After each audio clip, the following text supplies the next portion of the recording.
Welcome to 3 more obscure things that we found around London that we want to bring to you. And that is the Old Bailey, and it's the golden statue on the top. But we're not going there today. No, we're coming down the road. And if you know your geography of London, you'll know we're at St Bartholomew's Hospital, and we're here for something in particular. And it's right there in the middle of the picture. And yes, we are going to zoom in and have a close look, just in case you're thinking. It is the only statue in London of King Henry VIII, and it's here at St Bartholomew's Hospital.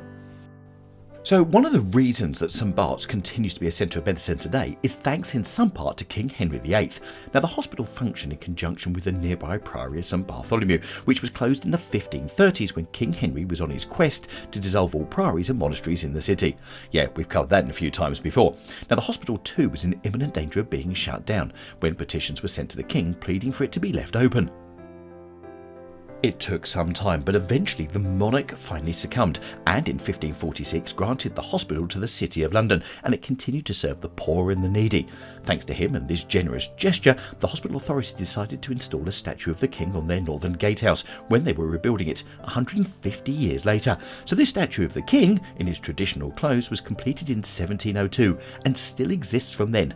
Yes, it's over 300 years old, and it's the only public statue of King Henry VIII in London. It just makes you wonder how many people walk past and miss it, and what a piece of history.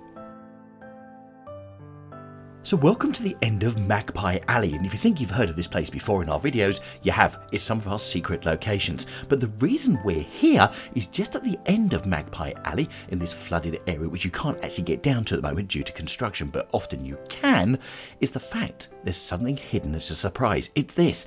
It's part of a late 14th century crypt. The original building to which it belonged to was the home to the Carmelite Order of the White Friars since 1253.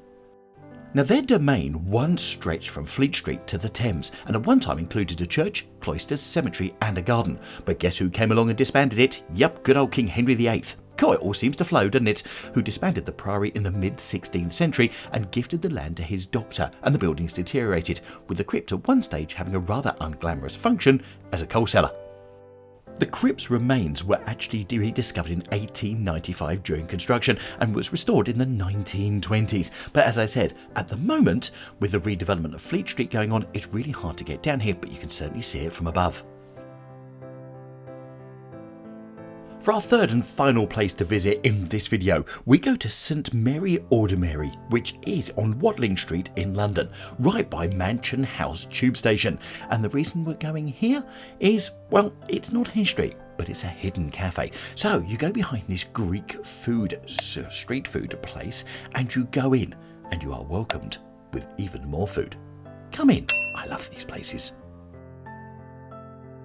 So if you fancy coming down here, the church opens itself up as a cafe Monday to Friday, 7:30 in the morning, yes, that early, to 4 p.m. Monday to Friday. So it's well worth coming down here. As you can see, you've got a selection of cakes, coffee and snacks. And then when you come in, you can come in and you can take in the beauty inside the church. And as you can see, we originally visited here at Christmas. Well, actually it was slightly after, but they had left the Christmas trees up. But as you can see, with internet connections and all the rest of it, all the local people love to come down here, bring their laptops and do some work. And why not come down and have a read as well? Just keeping it all fairly silent and very respectful. Now, if you're interested in coming down here, it's called the Host Cafe. It's an ethical non-profit cafe, and you can even bring dogs in here. So if you're going for a walk around London with your little pooch, bring them in. And just look at this coffee. Yes, a beautiful black Americano, and the brownie was to die for. So what did you think about the 3 oddities that we've just brought you? Have you seen any of them in person? Maybe you've seen them on the channel before in some of our shorts. But anyway, hope you've enjoyed it. Now, if you like that last one, which was food inside a church, then I've put our link to our video on Marcato at Mayfair, which has got so many great food vendors in the church out there. If you click on that, I'll see you in it.